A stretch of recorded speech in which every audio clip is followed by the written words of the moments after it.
Përshëndetje miq, uroj të jeni mirë dhe mirë se erdhët në kanalin tim.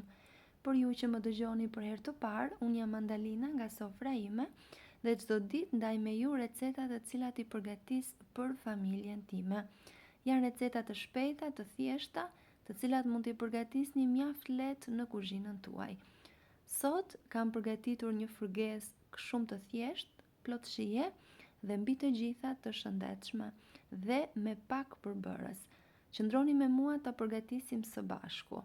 Në një tigan do shtojmë 3 lug vaj ulliri ose gjalp ose vaj lule dielli, çfarëdo që ju përdorni në kuzhinën tuaj, 4 deri në 5 qep të njoma, varet nga madhësia që kanë.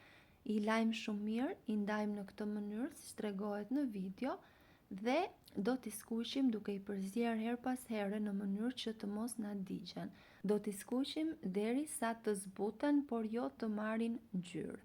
Pasi janë gati, do shtojmë një lugë gjelle miell, rrafsh dhe do vazhdojmë përsëri skuqjen duke vazhduar ta përziejnë. Është një proces I cili do ju marr jo më shumë se 2-3 minuta. Pasi është gati, e lëmë një anë dhe në një enë do shtojmë 300 ml qumësht, një vezë dhe pak krip.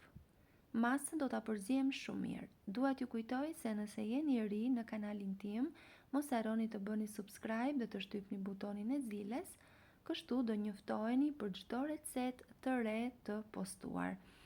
Masën pasi e kemi përzier shumë mirë, do ta shtojmë në tigan duke e kthyer në zjarr, do vazhdojmë edhe me djath dhe në energjik të freskët. Nëse nuk e preferoni në energjikun, mund ta zëvendësoni me majdanos, me kopër, me rigon ose çfarëdo lloj erëze që ju gjendet ose preferoni ju. Do ta gatuajmë për pak sekonda në zjarr të ngadalë, do shihni me sy se sa shpejt do të trashet masa. Dhe pasi ka marrë këtë masë kremoze është gati, por nuk mbaron me kaq, le t'i shtojmë edhe pak shije më shumë. Do tresim 10 gram gjalp me një lugë çaji spec të kuq të ëmbël dhe pasi është tretur, shoqërojmë fërgesën që përgatitëm dhe nuk kam fjalë për ta përshkruar se sa e shijshme është. Ju ftoj që ta provoni, ta shijoni dhe nëse dëshironi mund edhe të më shkruani në koment për përshtypjen tuaj. Dhe nëse ju pëlqeu kjo recetë, për të më mbështetur, mos dilni pa bër like dhe pa lënë përshtypjen tuaj në koment. Unë ju falenderoj për vëmendjen tuaj dhe bashkë do dëgjohemi përsëri në recetën e radhës, në receta të shpejta, të thjeshta, të cilat mund t'i përgatisni mjaft lehtë në shtëpinë tuaj. Faleminderit.